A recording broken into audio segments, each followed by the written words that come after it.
Welcome for our last grand round to this year. We have Amy Brown with us. She is a pediatric pulmonologist at Boston Children's Health Physicians and attending pulmonologist at Maria Ferrari. And she did her undergraduate at Emory Medical School at Temple and has a master's in bioethics.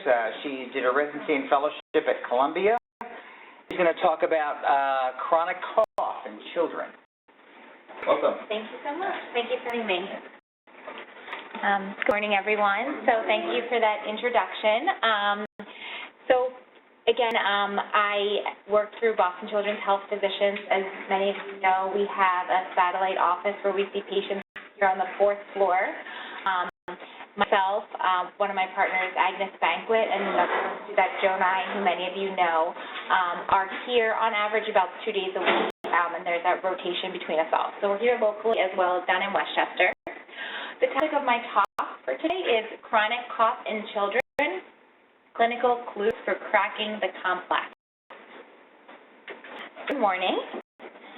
All right, so what are we going to talk about today? So here's some learning objectives that I'm hoping when you leave the talk become familiar to you. First, we're going to start out with an appreciation of the healthcare burden of chronic cough in the pediatric population. We're going to review the mechanical and physiologic factors responsible for cough. We'll explore the clinical evaluation of cough and key factors to guide diagnosis management.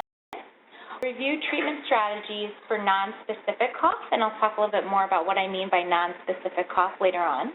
And then we'll discuss future directions for studying cough in children, something that's fair to do. And my main goal for when you leave this talk is that you have an appreciation for the children who can cough, because coughing is a protective reflex. And again, you understand a little bit better some of the clinical clues of how to manage cough for the patients in your office. So let's start with some definitions. Chronic cough. For purposes of research or publication in the literature, chronic cough, we're going to define it for children who are less than 15 years of age. We're going to not talk about premature babies, or at least babies who are in the NICU, but we'll focus mainly on children at full-term birth to age 14. And a cough that's lasting for more than 4 weeks. Now, this is how we define it in the United States. The American College of Chest Physicians will define it as this. In some of the British medical societies, they'll define it as a cough that's lasting longer than 8 weeks. If you ask a parent, it's a chronic cough when it's probably been 4 days. But we're going to focus again on the literature that looks at about 4 weeks or greater. Also, that there's some overlap with what's called a subacute cough. So it's not an acute cough, but it's a cough that's lingered, and that literature is anywhere from 2 to 8 weeks. So as we go through this talk, you'll see that, again, I'm going to pull out some studies, but it is very hard to even just define and come up with a consensus of what chronic cough is. So why are we talking about this? Well, pediatric primary care visits, which is cough in general, as a chief complaint, are approximately 30 million visits per year in the United States. And very prevalent in young children. So about 22% of preschool-age children will report chronic cough without cold symptoms. So it's a cough that's there, and you can't say this is a viral illness. It's been lingering for some time. And what exactly is that cough that we'll go through in the talk. And the prevalence of chronic cough in school-age children can range as high as about 10%. So if you picture a school classroom that has 20 kids in it, 2 of those kids potentially could be dealing with a chronic cough, and as you know, that can be very disruptive to a school setting. How about environmental factors for chronic cough? So we're going to talk about the underlying reasons, but there's also an environmental component that's important to consider, especially when you're taking a cough history. So the prevalence of chronic cough increases in a stepwise manner if there's smoke exposure in the home. But when there's 2 parents who are smokers in the home, it can increase to as much as 50%. Chronic cough can be higher in children who live in homes, polluted areas, and it can also correlate with a low socioeconomic status. And another thing to consider is the gender. So cough is also more common in boys than girls in the prepubertal years, and as we go through some of cough physiology, we'll talk about factors responsible. Do we cough.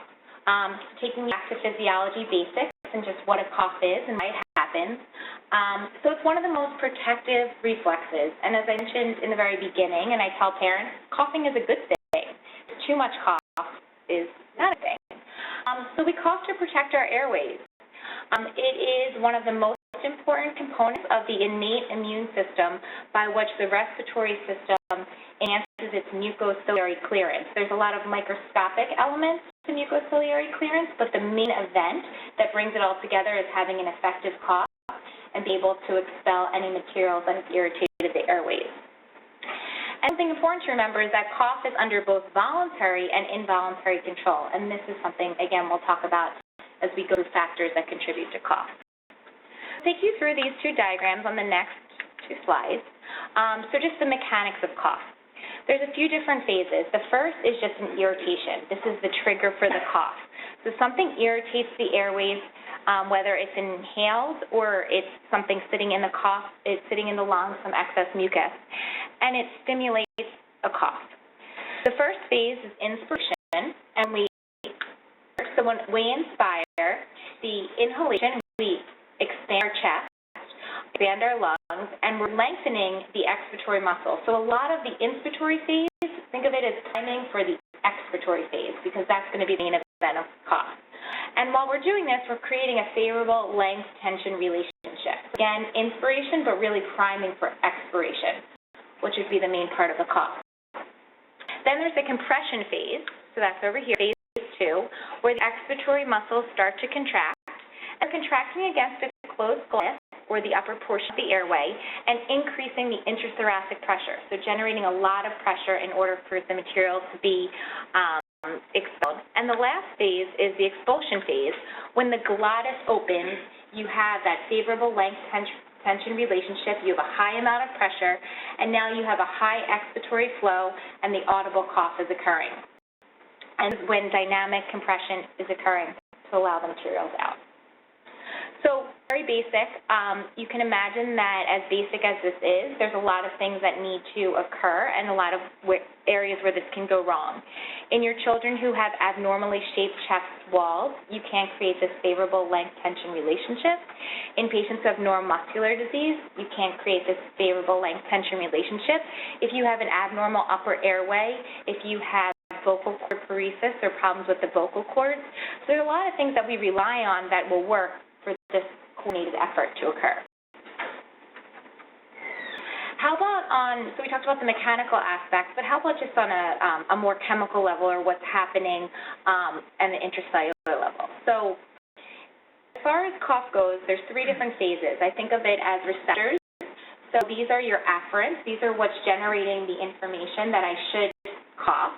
They're coordinated with a cough center, which is in higher parts of the brain, and then the effector muscles that actually carry out the cough. So for different receptors, they're located all throughout the airway, and so in the larynx, in the tracheobronchial tree, throughout the diaphragm, on the pleura, within the esophagus as well. This is important for thinking of reflux because they can stimulate the cough there. And then there's both the fibers that respond to mechanical forces that are irritating, but also chemical forces that are irritating. So your slowly adapting receptors and your rapidly adapting receptors respond more to mechanical irritation, and then the non-myelinated C fibers, C standing for chemical irritation. So mechanical or chemical irritants can stimulate the cough. These afferents travel up into the brain via the vagus nerve, the glossopharyngeal nerve, and the phrenic nerve as well. And then they synapse within the cough center in the brain. And this is within the medulla and the nucleus tractus solitarius. And very important to note, this is a separate area from the part of the brain that controls breathing. So while children may have central reasons for abnormal control of breathing, they may have an effective cough or vice versa. So different center of the brain. The cough center then sends out efferents through neck and spinomotor nerves, the recurrent laryngeal nerve, and vagal efferents to the effector muscles we just talked about that are going to create a cough. So in thinking about cough, just as other reflexes, other parts of the body need to mature from infancy on, the cough is also something that has a maturation process. So something that's interesting that many of you may not have thought about, but is fetal cough. Do fetuses have the ability to cough? And the answer is no. There's really no great data, but from what we can tell from animal studies, there's really no cough reflex that's active during fetal development. And also think about babies, newborns, right at birth. Rarely cough when they're born. So the cough reflex is actually absent or rarely present at birth and develops over the first few hours, days, and weeks of life. Another thing is that in babies less than 27 weeks, less than 10% of them will cough. And as preterm babies mature to term, the cough reflex becomes more mature. And something that the cough reflex is very intertwined with, that we'll spend some time talking about, is the laryngeal chemoreflex. So what is the laryngeal chemoreflex? So these are the vocal cords here, and the mucosa in the interarytenoid space at the entrance of the larynx has specialized nerve endings, and they're stimulated when fluid comes into contact with the mucosal surface. And this is going to mediate aspiration protective reflexes, the cough being one of them. So it means swallowing, cessation of breathing, airway constriction or closure, and then cough being the ultimate airway protective reflex. And it's important to know that this reflex can be very hyperactive, especially in young babies, and hyperactive laryngeal chemoreflex may in fact cause episodic prolonged apneas as well. So what is cough receptor sensitivity? So there's some thought that some kids cough because their receptors are just more sensitive. And this is something that's very hard to study. This is not something that's clinically available, but for research purposes, you can actually do what's called a capsaicin challenge. You inhale capsaicin. It's derived from red peppers, and it stimulates the cough receptor, and you can inhale incremental doses, and this has been used primarily in adults to see whether there is a cough receptor threshold at which certain patients will cough to a different degree. But this really has not been studied in children. But what we do know, animal studies as well, that the cough receptor sensitivity is linked to hormonal changes, and it decreases from prepubertal stage to mid-puberty. We also know that there's some gender differences in cough receptor sensitivity. So as I mentioned, hormonal influences can become more apparent during puberty. And we'll see that the gender differences, particularly in women have a lower threshold for their cough receptors or more sensitive cough receptor and are more likely to cough in the post-pubertal years. In children, though, airway caliber is the most important.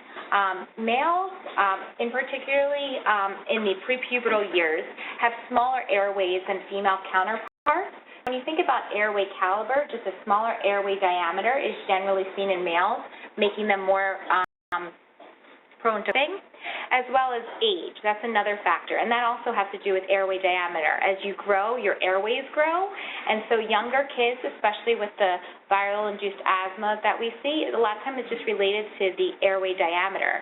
And I tell parents this often, as their airways grow, as you see them grow, they're more likely to be able to overcome that chronic cough that they've developed for asthma or other components because their airways are larger. And again, thinking about the cough receptor sensitivity, when this has been studied more in adult patients, the patients that have an increased cough receptor sensitivity are those more likely to have the recurrent cough, dominant asthma, and more likely to have a cough in their chest from viral infection. Cough plasticity.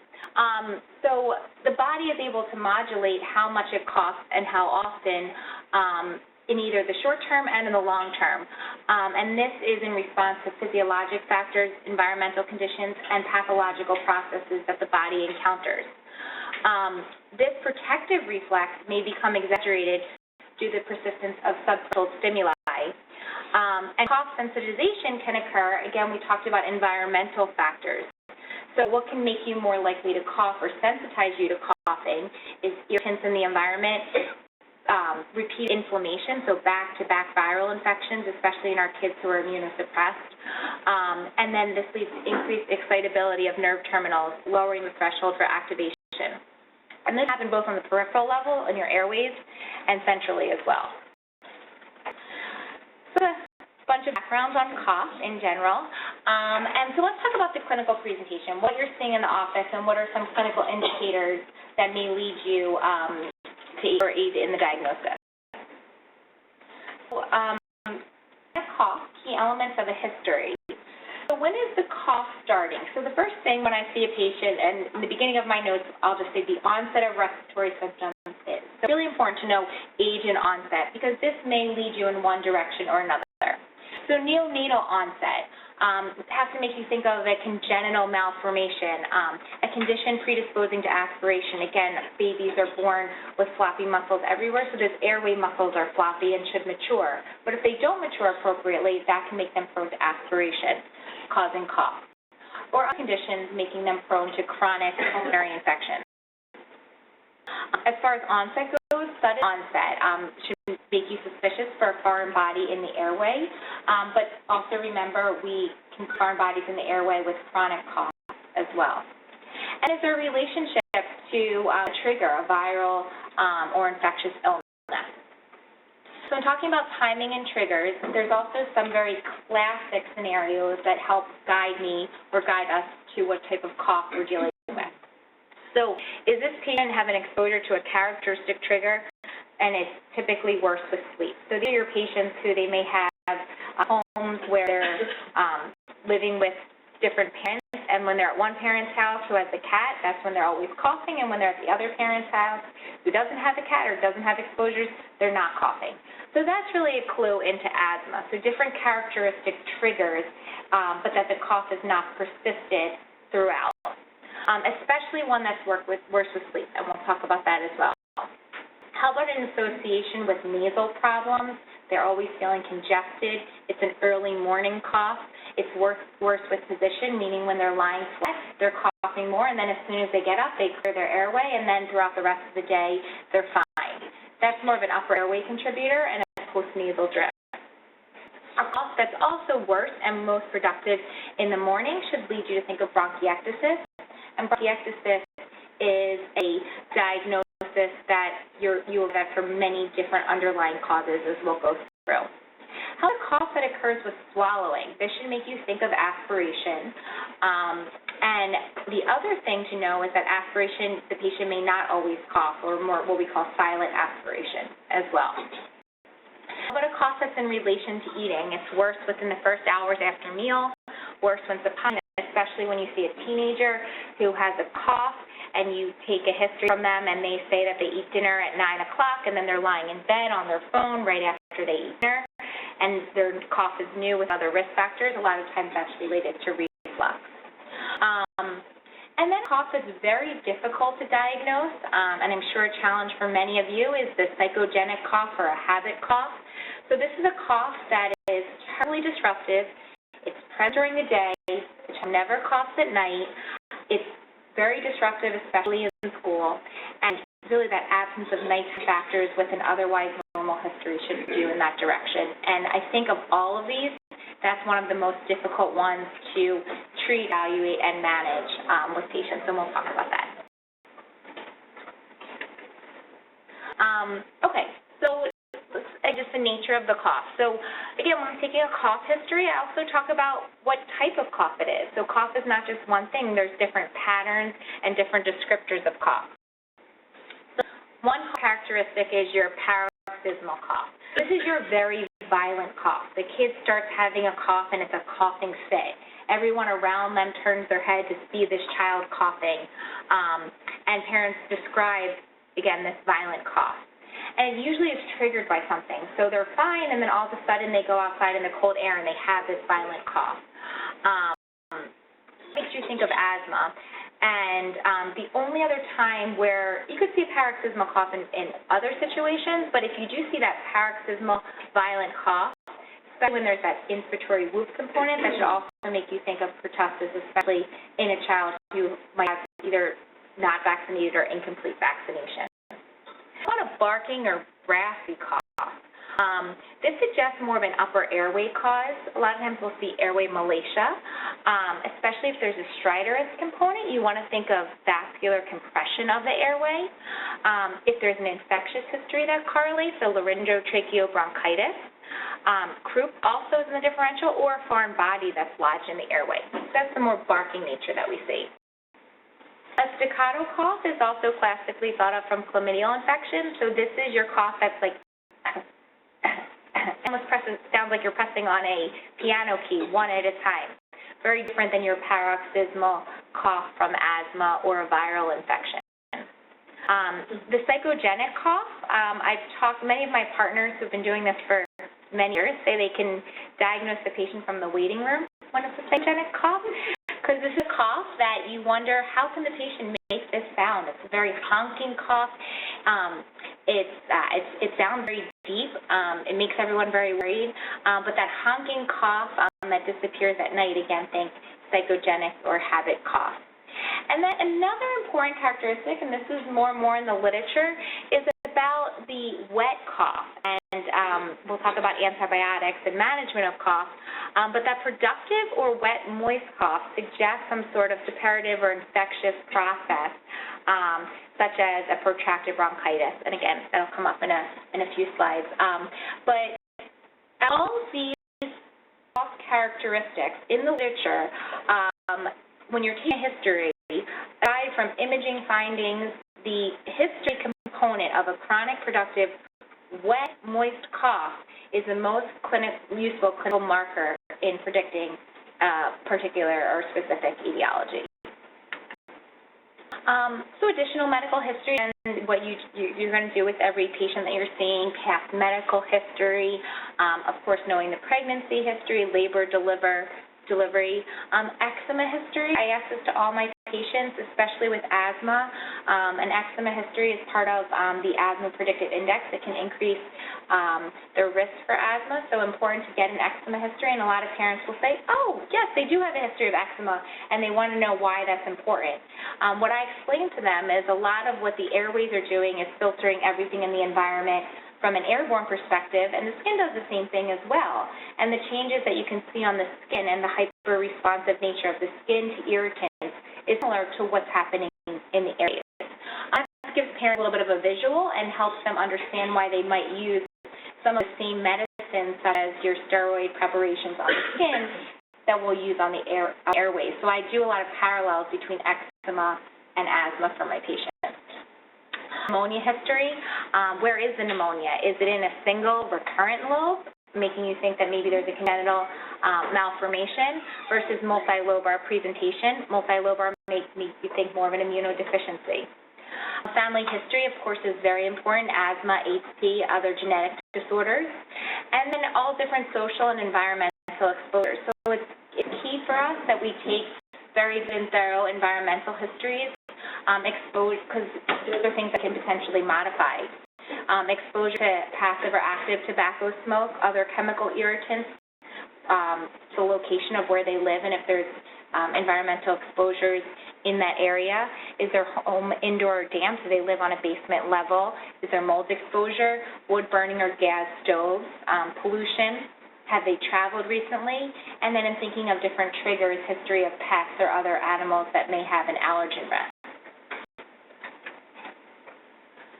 So some other pointers to think about when we think about cough pointers. We've gone through history elements, cough characteristics, but then just thinking of different pointers from a systemic and a pulmonary level. The systemic level, is there anything wrong with the heart that might lead you in one direction? Is there any digital clubbing present? And I'll go over some pictures of that.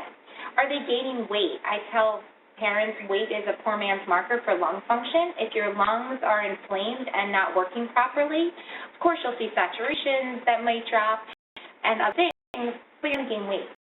Failure to thrive is a very sensitive marker of lung function, especially in our young children who can't do lung function tests. Could there be a medication exposure that's leading to the chronic cough? Does this patient have any neurodevelopmental abnormalities? Again, thinking aspiration, reflux. Is there fever and infectious risk present, immune deficiencies, feeding difficulties, or a history of infectious contacts. And just from a pulmonary perspective, is this cough associated with chest pain? Again, we talked about the characteristics. Is it moist? Is it productive or wet? Is blood associated with it? What are the cough characteristics? Pneumonias? Do you have any history of lung disease? Does it cause exercise impairment? Does it cause you to have dyspnea at rest? What do lungs sound like when you're doing your physical exam? And then some other diagnostic modalities, such as chest x-rays or PFTs, and we'll talk about them as the next step.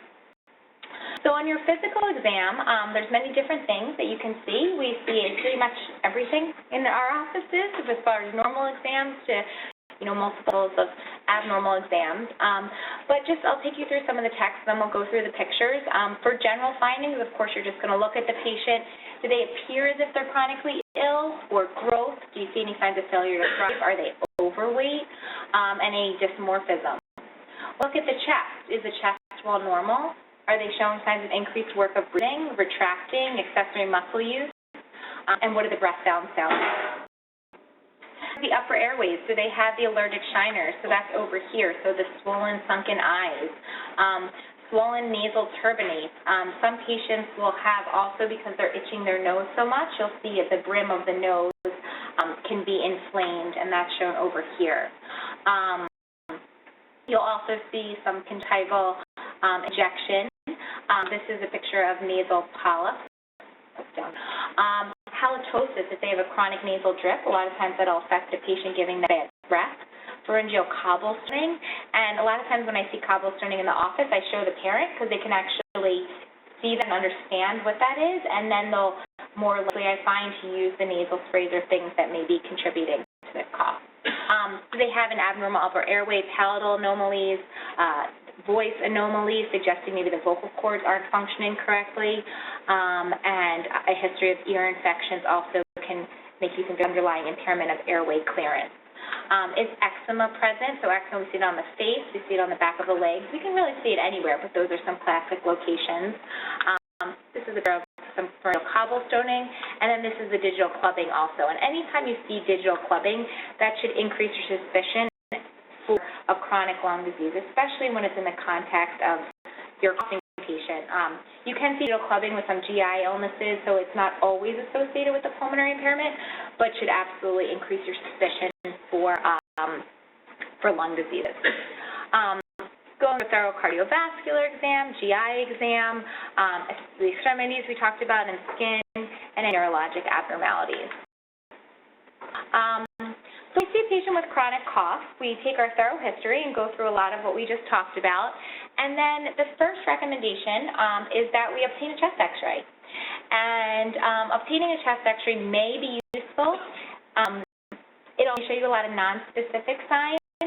So the x-ray here, and then we're zooming in over here on what we're seeing, is showing you signs of peribronchial thickening. And a lot of times that's what we see in our kids, so peri against the bronchi, and then the thickening, you're seeing outline of the airways. If you can imagine there, you can see like a nice rim of mucus around the airways. You can see that with a viral infection, you see that with asthma, but I would say by far and away in a child with a chronic cough is one of the most common x-ray findings that we see. But rarely does a x-ray help me make the diagnosis of what's causing this chronic cough. It may help eliminate certain things, but I do tell parents that it will not give me always the answer to what's causing the chronic cough. So what are some things that I tell parents this could be when I see them, and I've narrowed it down between the history components and the specific pointers. Asthma is going to be far and away the most common thing that we see. If it's a neonatal onset and the history fits, airway anomalies can also be something else that we see. There's different diseases that cause bronchiectasis, so I explained to parents that my x-ray may see signs of bronchiectasis. I'll explain what that is, but that can be underlying immunodeficiency, repeated pneumonias, diseases that impair airway clearance, so primary ciliary dyspnea. So bronchiectasis you arrive at, but from an underlying disease. Aspiration, and that would obviously be best evaluated by having a swallow evaluation and then some sort of whether modified or regular barium swallow. Interstitial lung disease, we do see these. It's more rare depending on the mutation type. A lot of times they'll present in the neonatal period, but we do see older kids who present with interstitial lung disease who have more mild mutations and pulmonary causes. So that's another thing an x-ray will help, getting the heart size, what does the floor like, and so that can also be seen. Upper airway congestion, another cough that I commonly see. And then we'll spend some time talking about something else called protracted bacterial bronchitis, which has been around for a while and changed names, and it really has to do a lot with the pendulum swing of should we use antibiotics or not. And again, we'll spend some time talking about that. So asthma, far and away most of the patients that I see. There's the typical asthma, and parents think of this as the typical asthma. How can kid have asthma? They don't wheeze. Well, you don't have to wheeze to have asthma, but we do think of it as this association with chronic cough, wheezing, exertional dyspnea. I always ask about their exercise tolerance, and you may or may not see atopy. The cough is typically dry, though. It may become wet if they're triggered by a viral illness, but typically on a chronic basis is a dry cough. And what you see also is symptoms marked by periodic exacerbations, and the symptoms may or may not linger. But the kid who's better in the summertime, a lot of times doesn't fit with many other chronic diseases. So during cold and flu season, they're triggered, during high allergy times, but then other times of the year, they're fine. And the underlying pathophysiology is related to the hyperreactivity of the airways for multiple different triggers.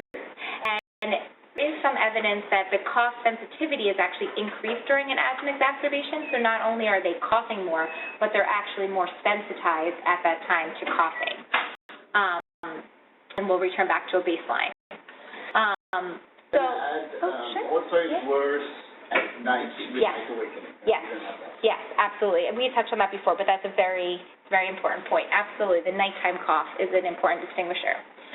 So how do we diagnose asthma and talk to parents about it? So we evaluate chest x-rays are not recommended if you think the diagnosis is asthma. And they may or may not be helpful. You may see, again, the peribronchial thickening, the hyperinflation. But what I find is more helpful for diagnosis of asthma is spirometry.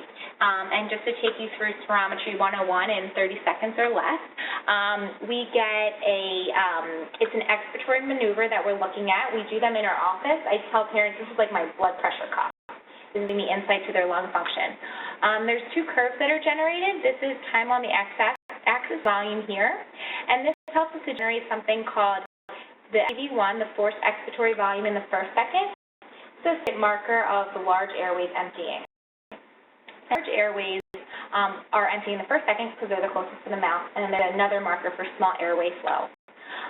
So this is normal. You're seeing it here, and you can see that it decreases in asthma. It can be normal, but especially in patients who are having exacerbations or long-standing asthma, it can be lower. And then the classic diagnosis of asthma is that when you give a bronchodilator, you see that you have improvement. And the number we're looking at is a 12% change in the FEV1 from baseline after albuterol administration. The other I wanted to show you is called a flow volume curve that many of you are familiar with. This is the inspiratory side, and this is the expiratory side. I get inspiratory numbers, but in our office when we do it just in the initial part of the vital signs and evaluation, we're looking mostly at the expiratory maneuver. So you can see a flow volume curve has a nice decline right here in normal, but there's this concavity that's noted before the bronchodilator, before the bronchodilator, and after you give the bronchodilator, you improve it. And then something else that's generated is called the SDC, or the forced capacity, and that number is essentially just the area under the flow volume curve. And you'll see pronounced in numbers, but it's also really important to look at the curves because that tells us whether it's a good effort or not. Can you comment on how peak flow? Yeah, absolutely. This is peak flow right here. So flow is on the y-axis, and your peak is where you're generating. So let's say, this has a nice peak flow, right? It gets to the top, it's pointy, it goes down. If you see a curve that has like a hump like that, and you never see a real peak, it kind of just goes over like that, that tells you that that's not a good effort because they don't generate a nice peak. Now, some patients will just have low peak flow because their airways are obstructed, but you still see a nice peak. So that's when the flow volume becomes really important. So your flow can be low because of effort, or it can be low because you're obstructed. What you're looking at right here. And a lot of times when you see spirometry generated, the numbers or the percent predicted we use don't incorporate peak flow. So you might not get a percent predicted, and it's great to know your patient's personal best, and that can vary throughout the day, which is part of the reason we don't have a percent predicted for that in our read. But that's what you're looking at right up there. So how to treat asthma in the office? Obviously, with our aerosolized beta agonist, we may try inhaled corticosteroids. And a lot of asthma is just a treatment trial and see if there's a response, especially in the younger patients who can't do this spirometry. So we try these medications, and a positive response to therapy does not fully diagnose asthma. Some patients may just get better. But lack of response, so you give them albuterol, their spirometry doesn't change. They may have some degree of non-reversible or fixed airway obstruction. Or the parents say at home it doesn't seem to do much. And then you decipher, well, does it do much long-term? Like, do they respond in the first hour or 2 hours, or does it not do much at all? And so that negative response is helpful to rule out asthma. Just a small comment, I couldn't help but comment on asthma versus reactive airway disease. Earlier in the year, in January, there was a great article in Pediatrics by a pulmonologist at Montefiore on asthma versus reactive airway disease. It was titled, Really Asthma Disease, instead of RD. And this is confusing for a lot of parents. So reactive airway disease is, there's ICD-10 code for it. It's not a diagnosis, but it is a great descriptor, actually, of a primary symptom of asthma. And it becomes confusing with school forms because the parents think my child has reactive airway disease but not asthma. So there is some confusion about the two diagnoses. But again, it's more of a descriptor or a symptom of asthma. And so many professional societies are recommending that we not use this terminology, and we just handhold parents through the diagnosis. We think this asthma, their airways are reactive, and we explain what the components of asthma are, but don't say that it's not asthma and it's reactive airway disease. So great article, it's about a page and a half long in the 2017 January issue of Pediatrics. And again, confusion because of coding, so how do you include these patients in studies if they're not diagnosed as asthma, as I talked about with schools and research studies. Yes? Wheezing associated respiratory illness. I think it also falls in that category because you can wheeze with a bronchiolitis. If you can wheeze and not have any underlying asthma, even with a bronchitis, airway obstruction will lead to wheezing. But then you go through the history. Did they have AP? Did they have a history of asthma, other factors? And a lot of times I'll tell parents, they're really young to say that this is only asthma. But it sounds like asthma. Here's your risk factors for asthma. They're having this illness now. Let's try this treatment plan, and let's continue the conversation about the possibility that this is asthma. So not just asthma, come back in 6 months, but kind of an intermediate where there's a dialogue around that. But for coding reasons, when you have a limited amount of time to write your notes and get all that in there, it's hard to explain that to the parents and effectively communicate that to other providers as well. On the other hand, I think you have to be careful because, I have to. So, Okay. there's some data that asthma even lead to diagnosis. Absolutely. Well, 15% are. They have asthma. They have asthma. Right. Absolutely. And a lot of that is saying this could be asthma, let's follow you. And I've told patients, I thought this was asthma when I first saw you, but now you're not responding like that. So a lot of it is dialogue. But absolutely, we don't want to overdiagnose and say this is asthma, come back. So the transient wheezing. Right. Which could happen at 30-40%. Right, absolutely. The childhood asthma or the viral-induced asthma, absolutely. In the old days, we used to say maybe we wouldn't call it asthma on the first time that we used it. Yeah. It was like ambivalent. Do you do it on the second or the third? Yeah. The same guidelines. Yeah, so Asthma Predictive Index, which was published in the 90s from the Tucson studies, so these were like the longitudinal longitudinal cohort studies, they say you need to have 4 or more wheezing illnesses to employ the asthma predictive index. I think, you know, if I see a patient after 2 wheezing episodes, I still look to that. You know, it's meant to be a guideline for a reason. But I will tell parents that, you know, after it's hard to know, and the amount of time or wheezing illnesses you need to go through to actually say that. So I think you can use it earlier. Again, it's a guideline. It's, you know, no one deserves that. Is there another question? It reflects like it does, like the colon. Right. Right, absolutely, yeah. It's a lot easier than going through this whole reactive and trying to undo that. Right, absolutely. And I find a lot of times parents say, oh, I wish someone told me sooner it was asthma. So having that, it's about, you know, communicating with the parents. So just to switch gears, so protracted bacterial bronchitis. So originally described many years ago, but in 2006 it was coded as protracted bacterial bronchitis and became increasing recognized cause of this chronic wet cough. And this is really a pendulum swing of years ago, antibiotics were used to treat cough, and there was a thought we're using too many antibiotics, so back off, and the pendulum is now in favor of, if it's a chronic wet cough, of using antibiotics again. So diagnose protracted bacterial bronchitis. There's 2 forms. There's clinical and there's microbiological. You can diagnose it just on a clinical basis, that chronic wet cough in an otherwise well child. You give antibiotics, give a 2-week course, they get better, and you say there's absence of other specific points. And you can say to the parents, I think this is what the protracted bacterial bronchitis. For the purposes of studies, there's also a microbiological form where you're actually doing a bronchoscopy with a bronchoalveolar lavage and growing out an organism. A lower airway infection is found.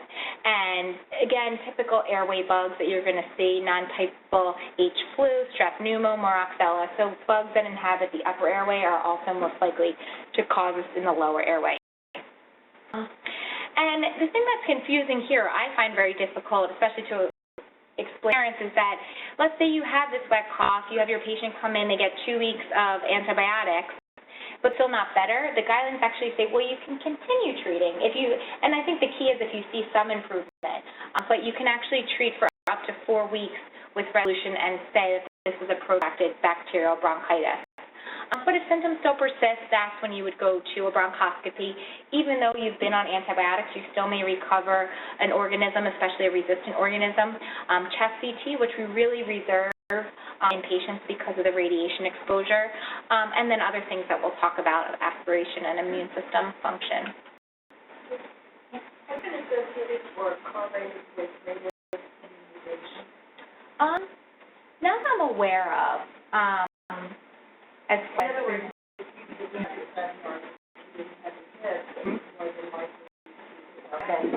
it makes sense logically that you'd be more prone to these infections if you're not vaccinated.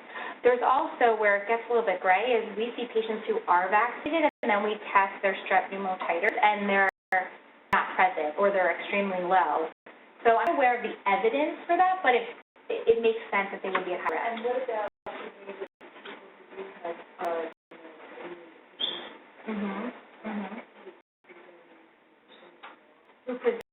They are more likely to present with a protracted bacterial bronchitis because of difficulty clearing the organism. And it could be an innate immune deficiency, so like a mucociliary clearance problem, or a humoral, an IgA deficiency. And with the bacterial, what are the usual antibiotics that you choose? So we different methods typically that go to the difficult, but for a 2-week course, you just, just extend it, or is it 12 milligrams, or is it 10 milligrams? Right, so it's high-dose amox or cephalosporin. So Ceftomir tends to be first line. So those are considered first line.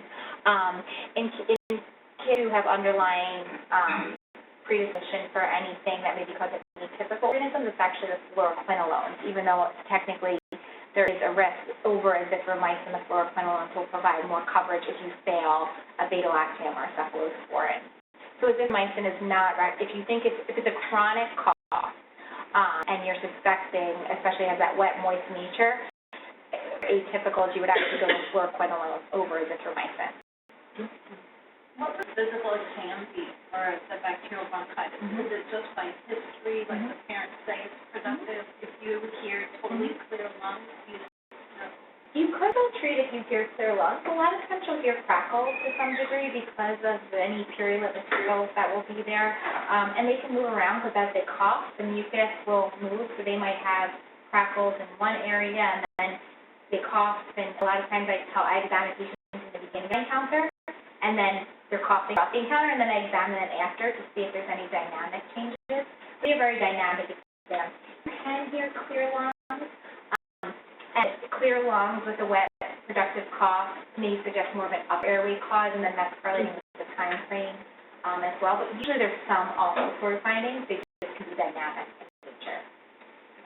And the very beginning, did you define chronic? Yes. So very hard to define. So we're talking about, so the Academy of Chest Physicians, the chronic cough should be more than 4 weeks. That's in the U.S. In Europe, they say greater than 8 weeks. And some overlap in the literature with like a subacute cough, which is anywhere from 2 to 8 weeks. For the purposes of this talk, we're focusing on more than 4 weeks. It is kind of complex to define. So I'll move, for the interest of time again, from body ingestion, sudden onset, although it doesn't have to be a sudden onset, with an episode of choking, and you may hear, this is when you are going to hear focal breath sounds, especially a low-pitched wheeze, and it's because of that ball valve effect. So if the part of the airway is obstructed every time the patient takes a breath in, airway opens, air can go in, but then when they go out, that ball valve effect allows it to collapse, and that's when you hear the wheeze that comes. And lateral decubitus films are really helpful in some cases, although they can be completely normal, and that just has to do with the mediastinal shift, because if there's any degree of airway trapping, the mediastinal shift, when that side is down, that part of the lung that's expanded won't allow the mediastinum to shift over. And overall, the long-term sequelae is that focal bronchiectasis in the area of the lobe, or area of the lung where there's a retained foreign body. Okay, the last point. How about aspiration? So aspiration is not that common as far as pathological aspiration, but it is an important cause of cough that if we correct it by modifying the diet, we can clear the lungs and keep the lungs in good shape. So patients who are at risk are those who have anatomical abnormalities of the airway or the proximal GI tract, those that have neurological disorders. And as I mentioned, the swallow therapist can diagnose that just based on their evaluation, and then it can be followed up with a modified barium swallow.